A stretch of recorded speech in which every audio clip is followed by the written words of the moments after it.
자, 이게 그 딥러닝 위드 파이썬의 챕터 2인데요. 이 챕터 2 내용을 그냥 간단하게 지금 보니까 아주 기본이 없는 사람들이 없어서 타이핑을 할까 하다가 타이핑 안 해도 될 것 같네요. 그냥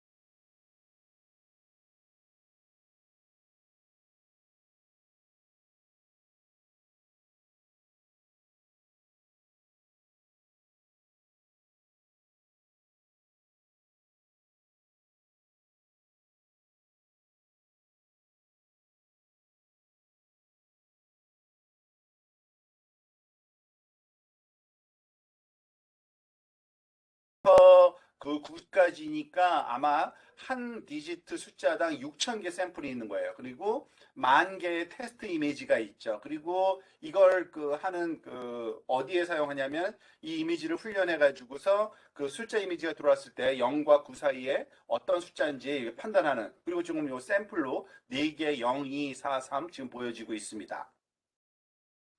자, 그런데 이거는 그 코딩을 이제 차근차근 한 번씩 살펴보고 싶은 거예요. 근데 가능하면은 뭐 너무 뻔한 건 좀 빨리빨리 넘어갈 텐데.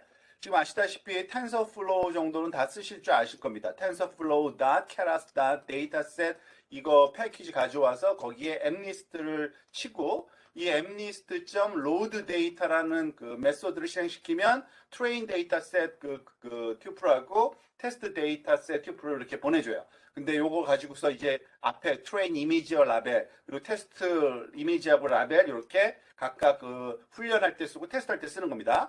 그래서 테스트 그 이미지의 모양을 한번 우리가 텐서플로우에서 그러니까 파이썬에서죠. 그거를 쉐이프를 쳐보면 이렇게 나와요. 진짜 6만 개 28 바이 28. 그러니까 첫 번째 그 축이 샘플 개수고 두 번째, 세 번째가 그러니까 그 width height일 거예요 아마. 그래서 28, 28 이런 픽셀로 되어 있다는 거고 길이를 잴 수도 있는데 라벨 길이를 재보면 라벨은 사실은 1차원 벡터겠지만 이거 뭐 트레인 이미지를 써도 마찬가지예요. 첫 번째 축이 나오기 때문에 6,000개 길이라는 거를 알 수 있는 이러한 함수 한번 실험해 본 거고요. 트레인 라벨즈를 한번 디스플레이 해본 겁니다. 그냥 그 넘파이 어레이예요. 그래서 5, 0, 1, 0부터 9 사이에 숫자가 드르르 들어있고 첫 번째 게 그러니까 5라는 숫자가 들어있나 보네요. 그 다음에 0이라는 숫자, 4라는 숫자 등등. 그리고 데이터 타입은 unsigned integer 8비트로 되어 있는데 당연히 그럴 수밖에 없는 게 이거 이미지이기 때문에요. 0과 255 사이니까 사인 없고요. 그리고 인티저로 이렇게 가장 작게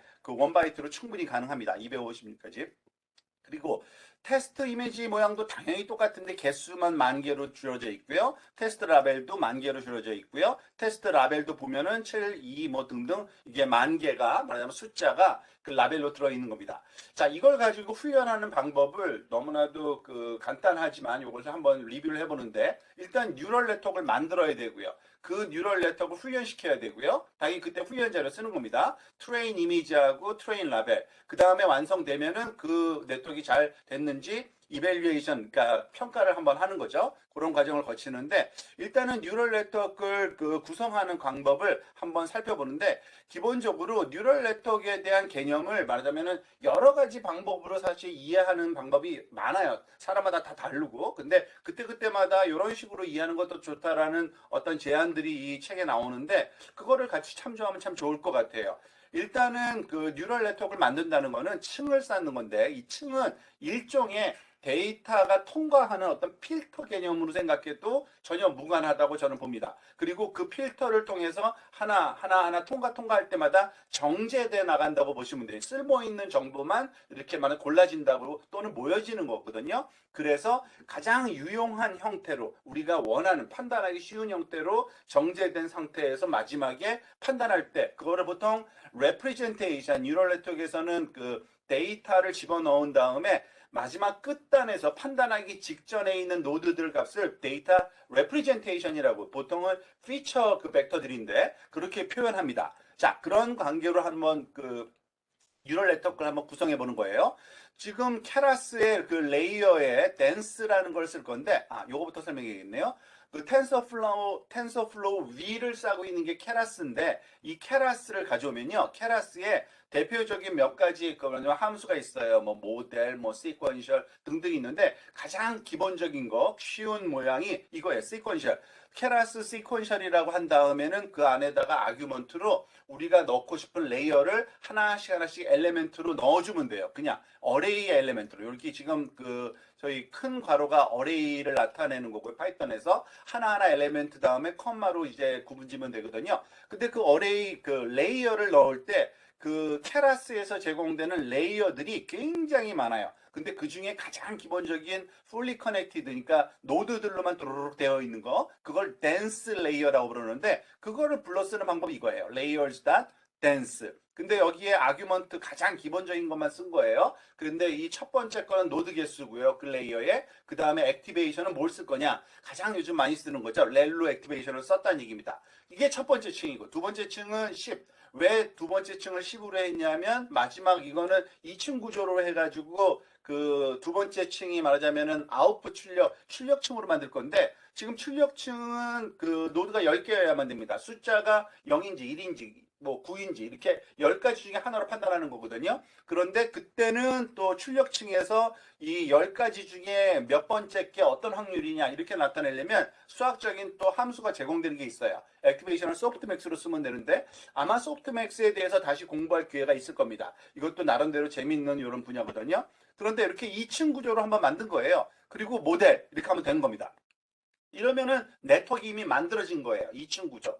그 다음에 이것을 직접 말하자면 훈련하기 직전에 뭔가를 컴파일레이션이라는 과정을 거치거든요. 이 컴파일레이션에서는 보통 요 세 가지 일을 합니다. 어떤 최적화 알고리즘을 쓸 거냐, 어떤 그 손실함수를 쓸 거냐, 그리고 그것의 측정치, 그러니까 어느 정확도를 측정하는 또는 그 퍼포먼스를 측정할 수 있는 그 측정 방법이 여러 가지가 있는데, 어떤 걸 쓸 거냐인지 이렇게 하나 그 정의를 내리고 넘어가는 게 보통 이 문법입니다. 그래서 그 모델점 컴파일 한 다음에 아규먼트로 요거 세 개 정도는 보통 다 넣어줘요. 그래서 옵티마이저는 여기서 옵티마이저도 너무 많거든요. 근데 가장 많이 쓰는 건 아담이라는 게 있긴 있는데, 여기서는 그냥 RMS 프로브로 썼는데 별로 상관없어요. 그렇게 복잡한 문제 아니면 그놈이 그놈이에요. 사실은 RMS 프로브도 굉장히 좀 빠른 것 중에 하나예요. 그 다음에 로스 펑션은 굉장히 다양하게 또 존재해요. 여러분 알다시피 루트민 스퀘어가 우리가 예전에 말하자면은 그 선형 회귀 같은 거 배울 때 많이 쓰던 건데, 이 그 클래시피케이션에서는 거의 크로스 엔트로피를 씁니다. 크로스 엔트로피 중에서도 이거는 조금 코딩을 편하게 하기 위해서 스파르스 카테고리컬 크로스 엔트로피라는 게 있는데, 이거는 별게 아니라 그 말하자면 라벨이 0, 1, 2, 3, 4, 5, 6, 7, 8, 9 숫자로 되어 있잖아요. 원 핫 벡터라는 개념으로 들어있으면은 그냥 그 크로스 엔트로피를 써도 되거든요. 카테고리컬. 그렇지만은 그런 숫자 그 진짜 숫자로 들어있을 때는 이렇게 그 쉽게 하라고 코딩을 스파르스 카테고리컬 크로스 엔트로피를 쓰게 되어 있습니다. 이건 나중에 그 예외 사항 같은 게 나올 때마다 한번 볼 거고요. 지금 요 예제는 얼마나 간단하게 훈련이 되는지를 보여주기 위한 거니까 그냥 무시하고 넘어가도록 하겠습니다. 그리고 매트릭스는 accuracy라는 거를, 그러니까 정확도를 말하자면은 그 측정치로 하나 쓰겠다라고 선언해 준 겁니다. 자, 그리고 난 다음에 한 가지 단계가 또 필요하긴 해요. 때때로 데이터를 그냥 넣지 않고 데이터를 조금, 그러니까 그러니까 변환해서 넣어줍니다.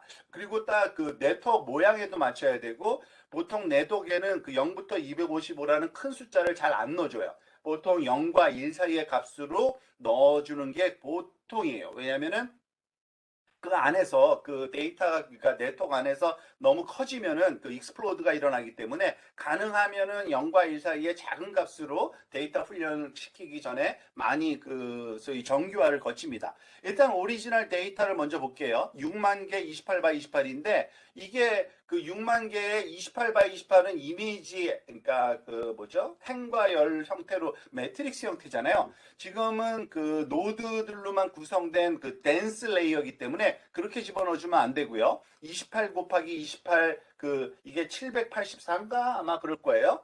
아마 784인가 그 정도의 크기로 말하자면 그 1D 벡터로 바꿔주는 거고요. 그리고 플로팅 넘버로 바꿔주고요. unsigned integer 팔에서 그리고 숫자도 0과 1 사이의 값으로 normalizing.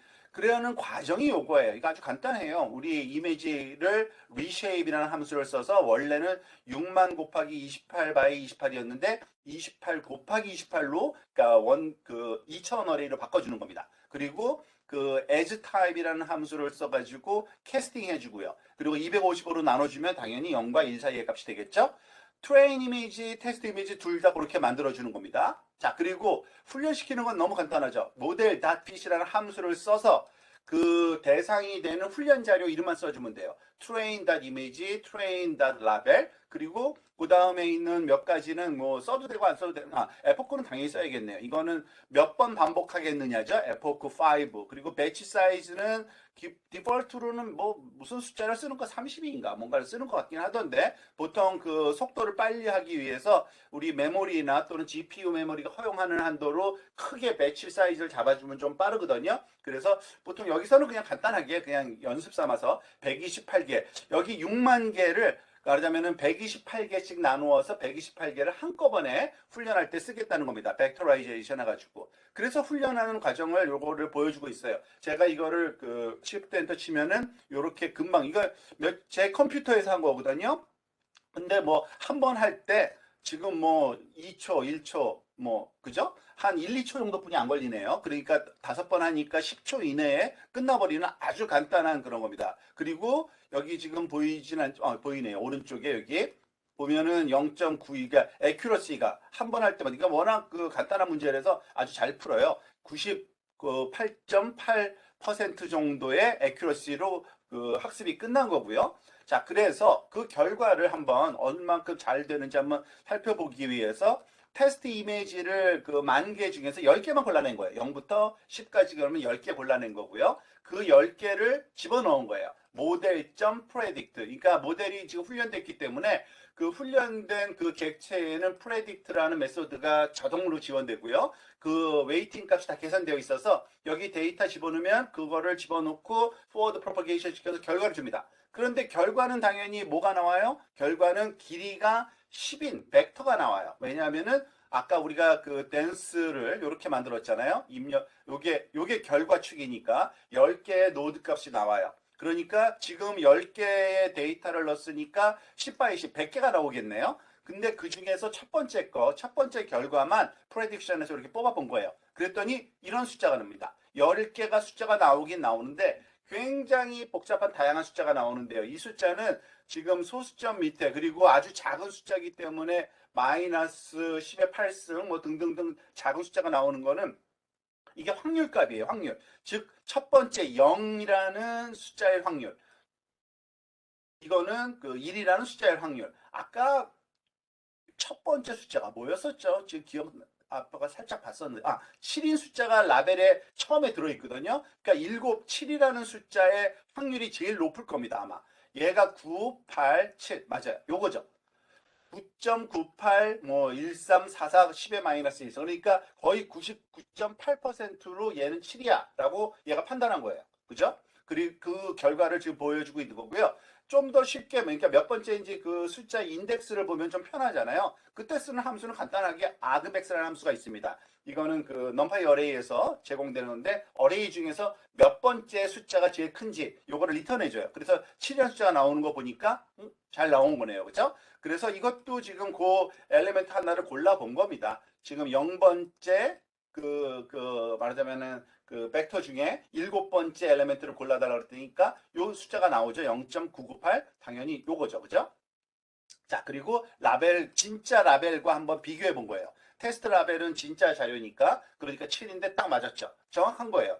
근데 어느 정도 정확한지 보려면은 그 데이터를 많이 집어넣어야 돼요. 그래서 모델 이벨리에이트라는 이런 함수를 쓰거든요. 모델에 평가하는 방법인데, 여기다가는 테스트 이미지하고 라벨 이미지, 그 테스트 라벨을 이렇게 두 개의 아규먼트로 넣으면 그걸 몽땅 다 테스트를 해보고 그 결과를 이렇게 두 개의 매트릭으로 줘요. 그러니까 그 손실 값이 뭔지 전체 그리고 전체 그 맞고 틀린 거 개수를 말하자면 그 소위 퍼센트로 바꿔서 이렇게 줘요. 테스트 액큐러시 보니까 0.979 그러니까 98%인데 보통 이렇게 이 정도면 좋은 거예요. 왜냐하면은 그 훈련 자료 때보다는 그 테스트 자료는 본 적이 없는 자료라서 똑같은 액큐러시는 절대 안 나와요. 보통 나쁜 액큐러시가 나오는데 거의 뭐 1% 정도 차이다. 그러면은 훈련이 제법 잘 된 거예요. 이런 식으로 우리가 생각을 하시면 됩니다. 자, 그런데 지금 여기서 사실은 여러분들 다 딥러닝 이해 수준이 다 다를 텐데 굉장히 빨리 지나갔는데 너무나도 특히 기초적인 그 경험이 없는 사람 입장에서 봤을 때 그 이유는 다름이 아니라 얼마나 뉴럴 네트워크 훈련하는 게 코딩하고 훈련시키는 게 쉽나 그걸 보여주기 위한 게 목적이에요. 단순히 15줄도 안 되는 파이썬 코드로 핸드리튼 디지트를 훈련시켜서 테스팅까지 다 끝난 거고 진짜 돌려보면은 몇 초 안에 끝나요. 진짜. 그러니까 굉장히 간단하다는 거죠. 자, 그런데 사실은 이거를 깊숙이 이해하기 위해서는 우리가 텐서라는 개념을 좀 다시 한번 공부할 필요가 있고요. 그리고 텐서와의 연산, 텐서 갖고 하는 연산, 그리고 얼티미트 고울은 그라디언트 디선트 컨셉트도 좀 알아야 돼요. 이 부분까지도 이 챕터에서 다룰 건데 그건 다음 주고 오늘은 텐서하고 텐서 오퍼레이션 정도까지만 한번 같이 보도록 하겠습니다.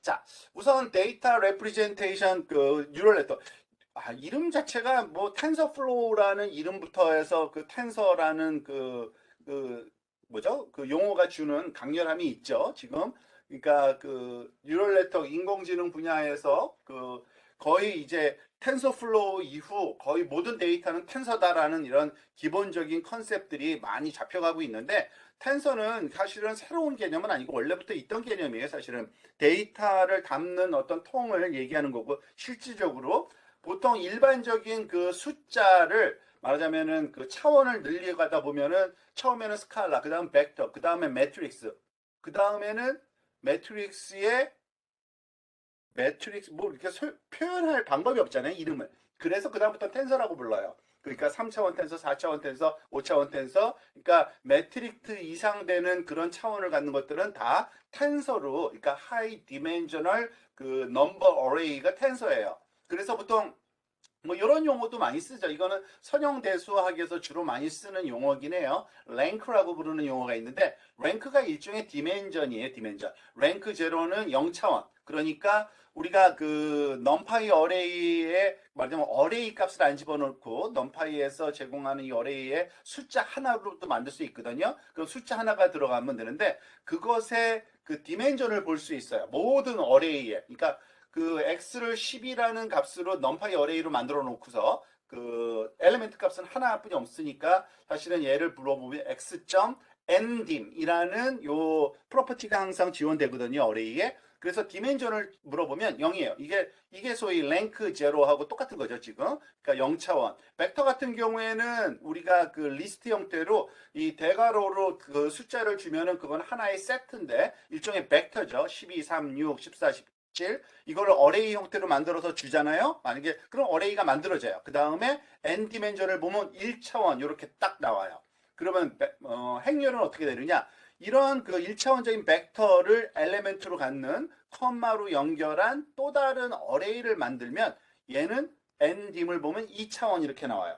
그리고 요것을 요 2차원적인 거를 하나하나의 엘리멘트로 갖는 또 다른 어레이를 만들 수가 있겠죠. 이거는 뭐 계속 그 재기적으로 우리가 그 네스티드 형태로 자꾸 만들어 갈 수 있거든요. 그러면 걔는 3차원이 돼요. 사실 뭐 너무 복잡해 보이긴 하는데 사실은 이 각진가로 그 대가로 그 스퀘어 브래킷이 개수가 결국은 차원이에요, 사실은. 그래서 이거 세 개가 들어가면은 3차원일 수밖에 없는데 x.ndim 하면 3차원이 됩니다.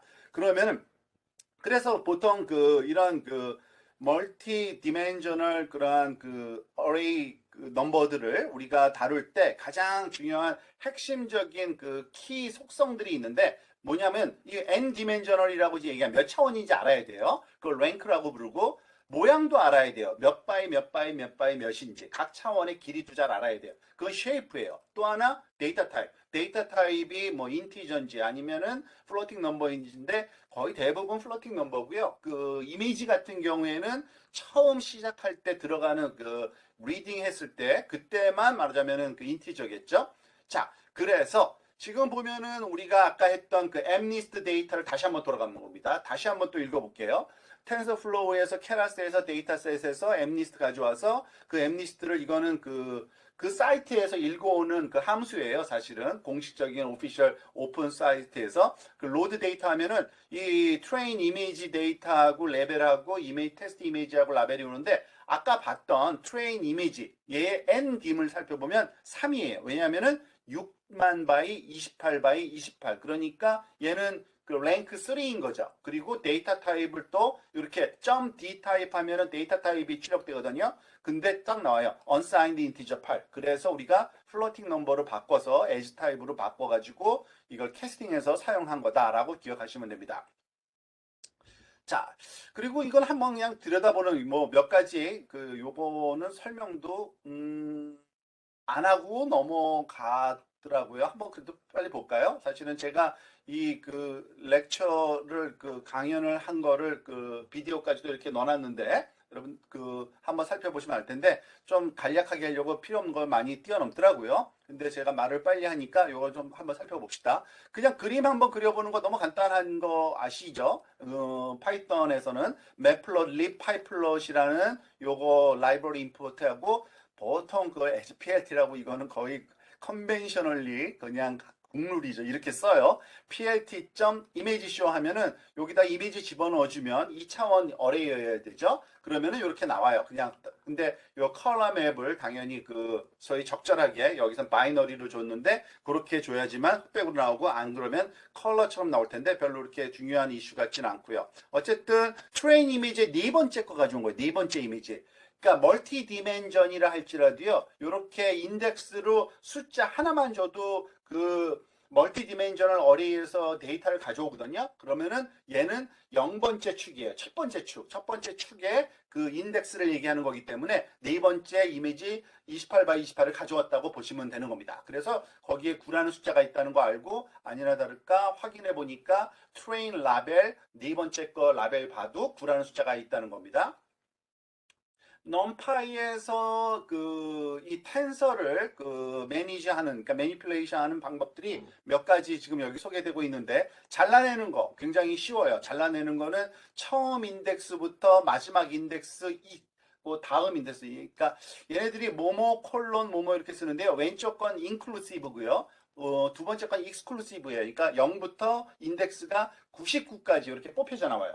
그런 식으로 이해하시면 되고요. 그래서 보면은 90개가 나오는 거죠. 90 바이 28 바이 28 나오는 거고. 그러니까 괄호 안에다가 숫자 하나만 써주면은 이거는 숫자 레인지를 써줘서 그런 거지 하나만 써주면 그건 첫 번째 인덱스라는 얘기입니다. 그 다음에 두 번째, 세 번째 인덱스는 그럼 어떻게 할 거냐? 암묵적으로 아무것도 안 쓰면 몽땅 가져오라는 얘기거든요. 그걸 사실은 그 명시적으로도 할 수 있어요. 이렇게 콜론 하면은 몽땅 가져와요. 근데 몽땅 가져오지 말고 거기 일부만 가져와라 이렇게 할 수도 있어요. 이렇게 0부터 28까지. 근데 다 가져온 거네요. 0부터 28이면은 28 바이 28이니까. 근데 이런 문법도 허용된다라는 걸로 이렇게 좀 한번 설명하고 있고요. 슬라이싱 할 때 결국에 굉장히 많이 쓰일 수밖에 없는 게 우리가 그 뉴럴 네트워크로 텐서를 가지고 작업하다 보면은 멀티 디멘셔널 데이터이기 때문에 이거를 잘랐다가 뭐 모양을 바꿨다가 리쉐이프 했다가 이런 일이 거의 뭐 매번 그 일어나요. 그러니까 훈련 과정이나 데이터 준비할 때. 그래서 이걸 잘라내는 과정도 아주 많이 쓰이게 되더라고요. 경험에 의하면 그렇습니다. 그래서 my slice 요거는 뭐냐면은 몽땅 다 첫 번째, 두 번째는 14번째 샘플부터 몽땅 다 그런 뜻이에요. 그리고 7, 마이너스 7이라는 것도, 그러니까 마이너스 숫자도 쓰는 건데, 마이너스 숫자는 그 제일 끝에 인덱스부터 카운트를 해도 돼요. 그러면은 마이너스로 카운트가 돼요. 그러니까 제일 끝에서 뭐 왼쪽으로 다시 앞쪽으로 7칸 온 거기까지 이런 식으로 이해하면 됩니다. 자, 요거는 그 정도로만 설명하고요. 데이터 배치. 뭐 그쵸. 보통 그 훈련할 때 아까 그 예에서도 봤듯이 배치를 128로 줬었는데 보통 그 얘기는 뭐냐면 이미지가 6만 개인데 지금 그죠? 그 중에서 그 128개만 뽑아내서 동시에 한꺼번에 훈련시키라는 그런 의미예요, 사실은. 그래서 첫 번째는 그 몰라부터 120까지 0부터죠. 그리고 128부터 256까지 뽑아내서 그렇게 한 번씩 돌아가면서 하겠죠. 그런 식의 그 이미지 말하자면은 그 매니플레이션이 이루어지고 있다라는 걸 좀 설명한 거고요. 자, 다시 한번 또 그 텐서의 특성을 조금 한번 살펴보는 그런 시간을 한번 다시 한번 가져보도록 합시다. 여기 보면은 그 우리가 그렇다고 뭐 아무 데이터나 막 쓰지도 않잖아요. 사실은 그 실제로 우리가 존재하는 많은 경우가 이 카테고리 안에서 다 해결된다는 걸 보여주기 위한 거고요. 벡터 데이터 보통 뭐 2차원인 거죠. 랭크 2로 보통 많이 되어 있는 거고요. 왜냐하면은 그 벡터로 들어있는 거는 어떤 특징들이 1차원적인 어레이인데 그게 한두 개가 아니잖아요. 그래서 걔네들을 훈련식으로 시킬 데이터 세트로 갖고 있으려면은 샘플 개수 바이 그 벡터의 길이인 경우가 많아요. 그리고 시계열 데이터 또는 시퀀스 데이터라고 그러죠. 무슨 주식 가격이라든지 뭐 이런 것들. 이런 거는 보통 랭크 3가 되는 경우가 많아요. 샘플 개수가 말하자면 여기에 다시 한번 또 쭉쭉쭉 나오는데 여기다가 앞에다가 다시 한번 좀 모아놓은 거군요. 제가 다시 한번 하면서. 그래서 요거는 타임 스텝이 두 번째 축이 될 가능성 높고 세 번째는 그 시간대에 말하자면은 특징들 그런 게 시계열 데이터고요. 이미지는 아까 본 것처럼 보통 그 4차원인 경우가 많아요. 의외로. 왜 그러냐면 이 채널 때문에 그래요. 사실은 아까 우리가 그 엠니스트 데이터가 이미지임에도 불구하고 6만 바이 그 28바이 28로 했는데 보통 이제 나중에 컨볼루션 뉴럴 네트워크로 가다 보면은 6만 바이 28바이 28바이 1 뭐 이렇게 해요. 왜냐하면은 채널 정보를 꼭 줘야 되거든요. 어떨 때는 그 이미지 프로세싱 할 때는 그래서 사실은 이미지 같은 경우에는 4차원 랭크 4인 데이터가 많아요. 샘플 개수 그 다음에 하이트, 위트, 채널 이런 식으로 비디오는 차원 하나가 더 늘겠죠. 왜냐하면은 그 프레임이라는 그 개념이 있기 때문에 즉 1초당 그 몇 개의 프레임이 있는지 그것이 또 하나의 차원이 되거든요. 그러니까 시간 동안 몇 개의 프레임이 있는지 그래서 이거는 랭크 5인 그러한 보통 랭크 5 이상 데이터는 드물어요. 사실은 굉장히 그렇지만은 그런 그러니까 길어봤자 아마 5차원 정도일 거다라는 걸 한번 설명해 주고 있고요. 여기에 대표적인 예를 몇 개째 들고 있습니다. 벡터 같은 경우에는 예를 들어서 사람의 나이, 그 성별 그리고 그 수입 이런 정보를 정리해서 어떻게 하고 싶다. 이러면은 이거 보통 그 랭크 2인 경우가 많고요. 그리고 그 텍스트 도큐멘트인데 각 텍스트에 들어있는 말하자면 워드의 종류 개수가 한 2만 개 중에서 골라서 썼다. 그러면은 그게 만약에 500개의 텍스트다. 그러면은 500 바이 2만 이 정도뿐이 안 되고요. 뭐 등등등 요거는 조금 빨리 다가 아까 설명한 것과 겹치는 관계로 넘어가겠습니다. 스톡 인포메이션 3차원인 경우가 많고요. 3차원이면은 이제부터 뭐 그림으로 이렇게 많이 그리면 너무 뭐 뻔하겠죠. 그죠? 샘플 개수가 뎁스 방향이고 앞에 그 뭐죠? 그 수직 방향이 피처 개수, 수평 방향이 타임 스텝 이런 식으로 3차원 생각을 할 수 있고요. 이미지 데이터는 4차원이라고 그러는데 결국에는 3차원의 어레이가 어레이로 들어있는 거잖아요. 그래서 이런 식으로 생각할 수 있습니다. 하이트, 위트가 채널별로 이렇게 돼 있는데 그게 몇 개 들어있는지 샘플 개수로 이런 식으로 생각하면 되고요. 보통 컬러 이미지이기 때문에 컬러 채널까지 생각하면은 그 이렇게 그 세 채널짜리 말하자면 어떤 큐브 형태가 계속 나열되어 있다고 보시면 됩니다. 비디오 역시 그거의 확장 개념으로 생각하실 수 있습니다. 자, 그러면 그 연산 문제를 좀 이제 생각을 해봐야 되는데요. 왜냐하면은 그 뉴럴 네트워크는 사실은 알고 보면 그 텐서가 들어가서 결국은 숫자 어레이가 들어가는 거잖아요. 그리고 결과로 숫자가 나오는 거예요. 그러니까 숫자가 들어가서 숫자가 나오는 사이에 숫자들끼리 연산이 일어나는 거예요. 결국엔. 근데 어떤 연산들을 어떻게 하고 있는지 가장 기본적인 건 별거 없어요. 사실은. 그래서 그 연산들을 한번 그 분석을 좀 해볼 필요가 있습니다.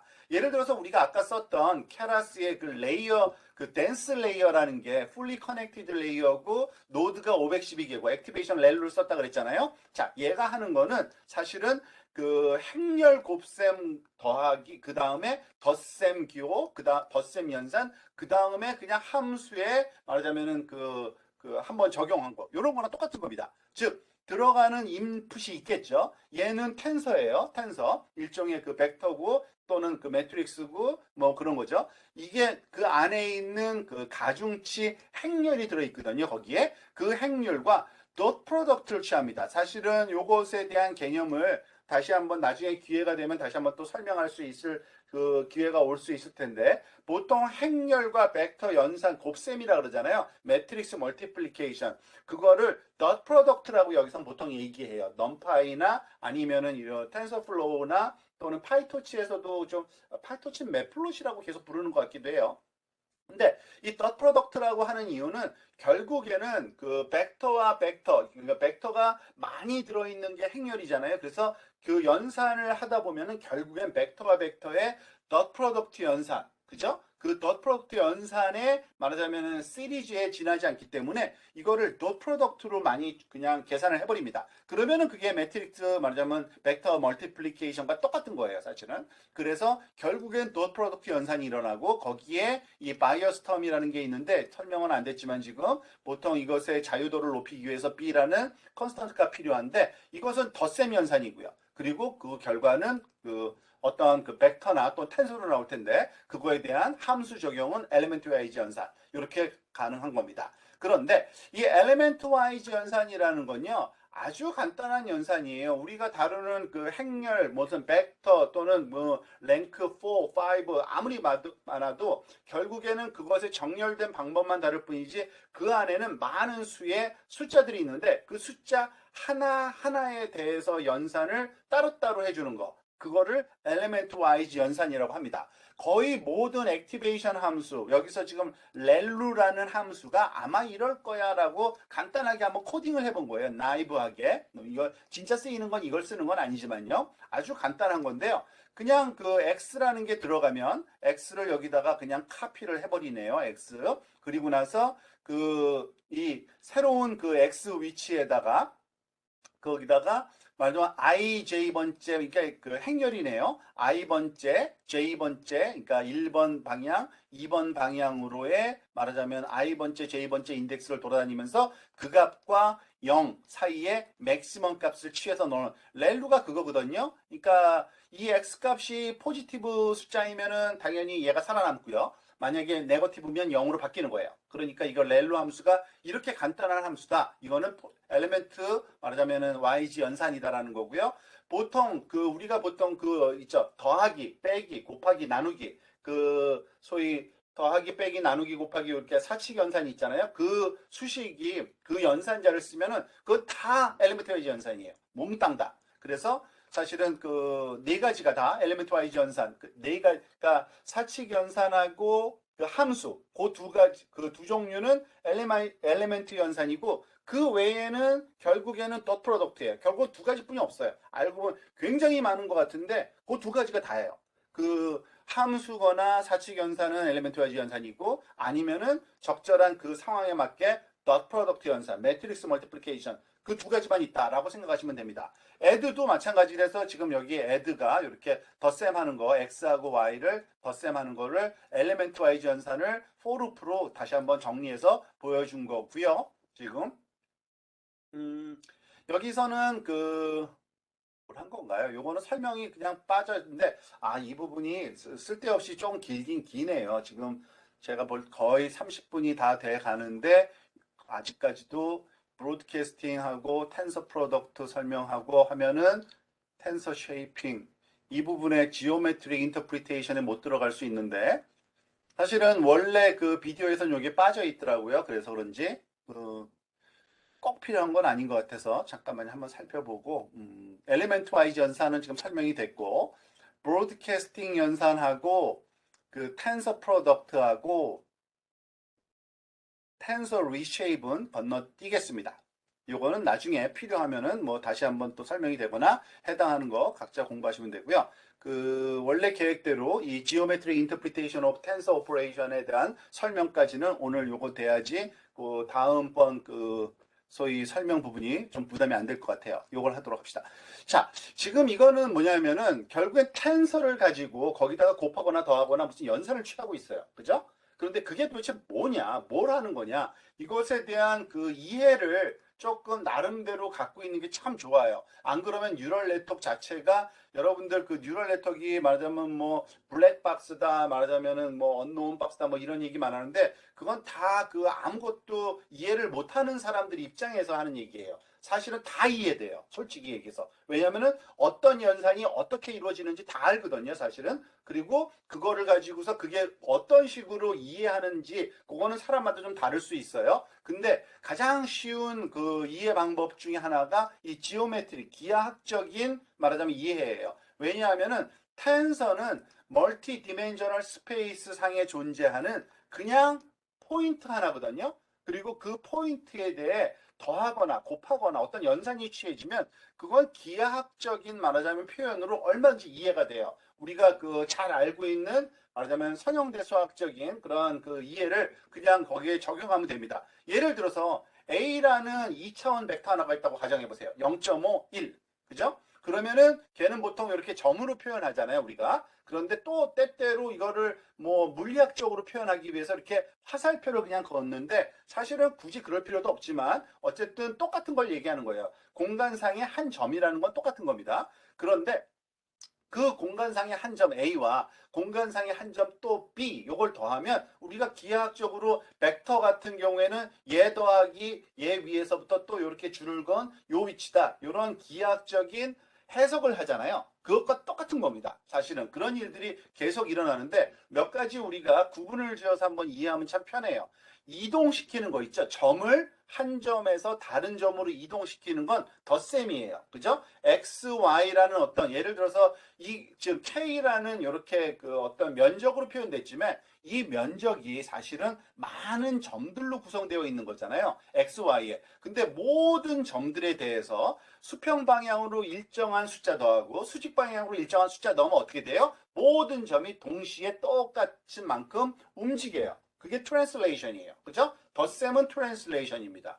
그런데 곱셈이라는 게 있죠. 곱셈. 곱셈을 하게 될 때 그 곱셈을 할 때는 우리가 그 벡터에다가 곱셈을 한다는 얘기는 행렬을 곱하는 거거든요. 그리고 또 더군다나 행렬을 이러한 독특한 어떤 그 규칙에 따라서 엘리멘트를 한번 정해보는 거예요. 예를 들어서 코사인 세타, 마이너스 사인 시타, 사인 시타, 코사인 시타라는 요 네 개의 값을 이런 특정한 세타의 코사인 또는 사인 값으로 주고 곱셈을 하면 어떻게 돼요? 모든 점들이 여기다 이런 값이 곱해졌을 때 회전을 하는 거죠. 그죠? 그리고 또 하나, 그 스케일링이라 그래서 곱셈을 할 때 예를 들어서 이런 곱셈도 가능하겠죠. 아까처럼 사인 코사인이 아니라 그냥 숫자인데 이번엔 다이아고널 텀만 있는 거예요. 다이아고널 텀.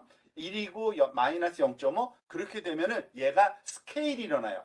즉 첫 번째 엘리멘트는 아무런 변화 안 주고 수평 방향으로는 수직 방향으로는 마이너스니까 뒤집혀지고 0.5를 곱하니까 압축이 되죠. 그죠? 그러니까 스케일링, 그 로테이션, 트랜슬레이션 이 모든 것이 사실은 그냥 벡터에다가 숫자 또는 행렬을 말하자면 더하거나 곱함으로써 이루어지는 겁니다.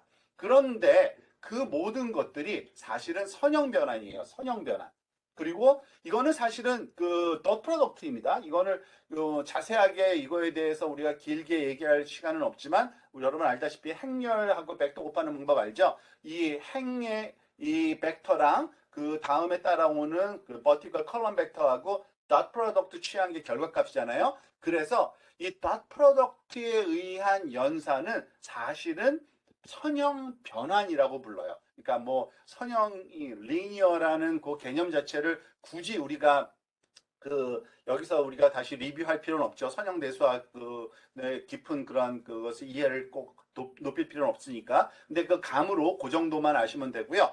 그래서 그거 몽땅 다를 다 합쳐봤자 그런 거를 몽땅 다 일종의 이름을 불러요. affine transformation이라고 부르거든요.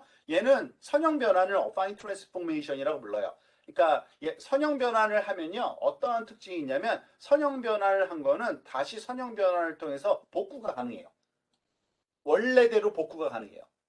몽땅 다 어떤 선형 변환이든지 간에 그런 선형 변환이라고 생각하시면 됩니다. 그런데 문제는 이겁니다. 그 뉴럴 네트워크에서 활성화 함수라는 걸 쓰죠. 우리가 뭐 여기서 다시 한번 리뷰하진 않았지만 아마 상식이 있는 분들은 알 거예요. 그 웨이팅 매트릭스 곱한 다음에 활성화 함수를 꼭 적용하잖아요. 활성화 함수를 빼면은 그거는 그냥 affine transformation만 하는 거예요. 즉 댄스 층도 결국에는. 그런데 그렇게 하면 이렇게 되는 겁니다. 이런 K자가 이렇게 찌그러지고 이동하고 말하자면은 그 로테이션 되고 이렇게 얼마든지 만들 수 있는 거예요. 어떤 숫자를 쓰냐에 따라서 그 행렬 어떤 모양으로 만드느냐에 따라서. 그런데 문제는 이겁니다. 어파인 트랜스포메이션을 한 다음에 그 결과에다가 또 다른 어파인 트랜스포메이션을 하면 즉 이거를 회전 뭐 둥글다고 어떤 방법을 쓰든지 간에 그 조금 전에 말한 그 행렬 곱하기와 말하자면은 그 덧셈들을 움직여 놔봤자 또 다른 거를 또 하면은 결국엔 결과는 이거를 지금 수학적으로 이걸 다시 우리가 유도할 필요는 없겠지만 이 W1과 W2를 곱한 것이 또 다른 행렬이 되기 때문에 결국에는 하나의 어파인 트랜스포메이션 한 개 쓴 것과 똑같아요. 그래서 이건 뭘 얘기하는 거냐면 뉴럴 네트워크에서 그 소위 넌리니어한 비선형적인 그 액티베이션 함수가 없다. 그러면은 아무 쓸모없는 네트워크가 되어버려요. 그냥 그거는 그냥 어파인 트랜스포메이션이기 때문에 아무것도 못해요. 아무런 배우는 것도 없고. 그래서 이 그 비선형적인 그 특징이 굉장히 중요한데 심지어는 이런 것만 해도 엄청나게 지금 좋은 거예요. 지금 우리가 많이 쓰고 있는 게 액티베이션 렐로 함수거든요. 렐로 함수는 너무나도 간단한 함수예요. 마이너스값 무조건 지우는 거예요. 무슨 숫자든지 간에 들어갔을 때 포지티브한 값만 남기고 네거티브 값 다 지워버리는 거예요. 그러면 어떻게 되느냐? 이런 식이 돼요. 지금 여기 그 K가 이런 그 사각형 모양의 K 문자가 말하자면 어파인 트랜스포메이션을 한 다음에 렐로를 돌리면 요 아래쪽 X 여기 밑 아래쪽인 네거티브잖아요. 이 네거티브는 지워버린 거예요. 그러면은 생각을 한번 해보세요. 얘를 어떤 식으로도 복구가 불가능해져요. 이제는. 없어져 버렸기 때문에. 그게 넌리니어 트랜. 근데 그렇다고 뭐 정보를 잃어버렸다고 생각하면 안 돼요. 사실은 정보 잃어버리기 위해서 이걸 하는 건 아니고요. 어쨌든 우리가 생각지 못한 또 다른 다양한 형태의 트랜스포메이션이 여기에 존재하기 때문에 이게 가능한 겁니다.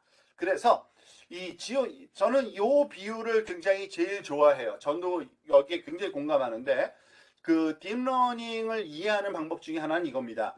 그 예를 들어서 두 장의 색종이를 한번 생각해 보세요. 두 장의 색종이. 근데 하나는 빨강색이고 하나는 파란색이에요. 겹쳐놨어요. 그런 다음에 구겼어요. 구기면 이렇게 왼쪽에 있는 이렇게 되겠죠. 자, 그런데 이것을 말하자면 이게 결국에는 이게 3차원적인 그 공간상에 빨간색도 있고 파란색도 있겠죠. 3차원적인 공간상에. 그런데 어디가 빨간색이고 어디가 파란색인지 3차원 공간상에서 이렇게 그 소위 둘 사이에 그 바운더리 그런 걸 나타내는 서피스를 찾아내고 싶어요. 엄청 어렵겠죠. 사실 불가능할지도 몰라요. 그런데 어떤 식으로 하느냐 뉴럴 네트워크는 이거를 펴요. 한 번 피고 두 번 피고 세 번 피고 네 번 자꾸 피다 보면 어떻게 돼요? 결국엔 평평해지겠죠. 그게 뉴럴 네트워크 딥러닝이 하는 게 그거예요.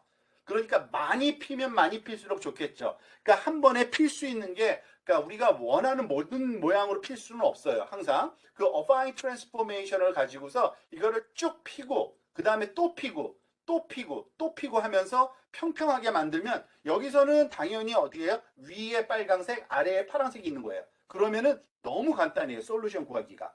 그게 바로 딥러닝이에요.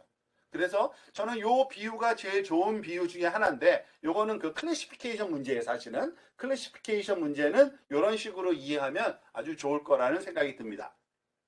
자, 제가 조금 빨리 했는데 시간을 좀 아끼려고 그 여기까지만 요번에 그 저희 튜토리얼 파트는 하겠고요. 혹시 질문 있으면 지금 질문 받고 그 다음 세션으로 넘어가도록 하겠습니다. 조금 전에 아까 누가 들어왔다가 나왔는데 아까 김경진 어, 박수가 들어왔다 나온 것 같아. 네. 허승 들어와 있습니다. 얘기 좀 해봐요. 제가 지금 출장 중이라 대전 아, 차 기다리면서 대합실에 네, 앉아가지고 듣고 있어요. 네, 잘했어요. 네. 반가워요. 네. 혹시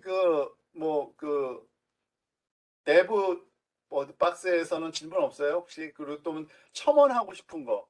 네, 다 잘 설명해 주셔서 뭐 특별한 내용 없고 마지막 색종이 펴는 것도 얼핏 봤었는데 교수님 설명 들으니까 더 재밌게 잘 봤습니다. 네, 그리고 그 제가 제일 처음 하면서 좀 여기 똑같아서 조금 애매했던 게 에폭의 정의가 정확히 뭔지. 에폭이요. 네, 에폭은 네, 그거예요. 그러니까 그 훈련 자료가 개수가 많잖아요. 그죠?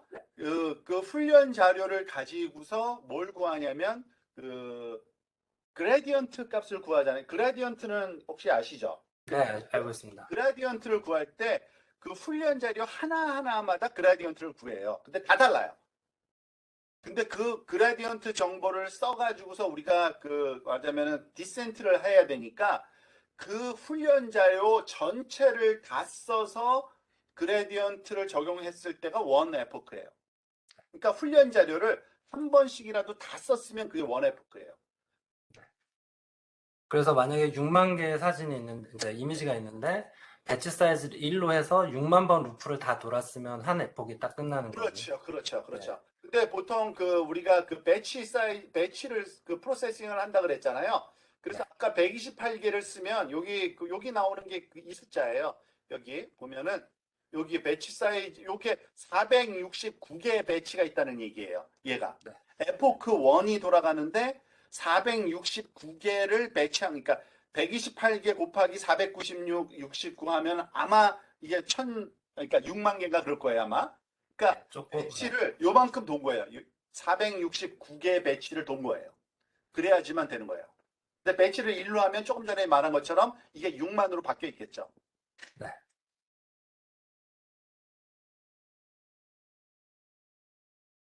뭐